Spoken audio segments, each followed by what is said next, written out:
нийтэд хүргэсэн намайг бол аюултай тэмцэх газарт гүтгээд эрүүг үүсгээд одоо тухайн бичлэг дээр бол нэрэнд дурдж ирсэн энх болд Сандуу Ганбаатар нар харин өөрсдөө хохирогчд болсон.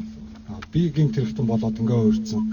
Тэгээд тэр бичлэгийг бол аюултай тэмцэх газар нотлохын нь бол хуурамчаар үлдээд шүүгшинтгэхийн үрэлтэнд хуурамч нотлохоор шилжүүлээд эвлүүлэг гэдэг дүгнэлт гаргуулад энэ хэргийг хаасан байна. 2016 онд анх энэ хэрэг олон нийтэд ингээд хүрэх үед бол Монгол Улсын ерхий прокурор бол инх хамгаалан байсан. Одоо ч байж байна. Энэ хэрэг олон нийтэд хүрснээс хойш 2 жил хагас өнгөрлөө. Энэ хэрэг ерөөсөө явдаггүй нэг юм байдалтай байгаад байна одоо ч гэсэн.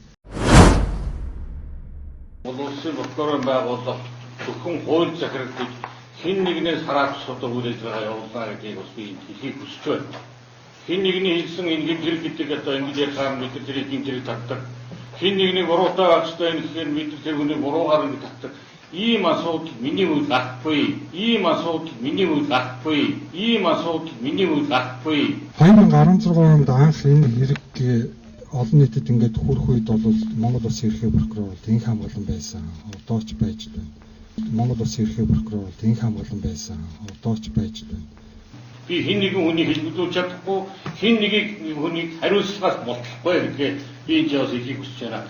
Би хэн нэгэн хүнийг хэлбэлүүлж чадахгүй, хэн хүнийг хариуцлагаас болтохгүй гэдгээ би энэ жаас хэлхийг хүсэж байна.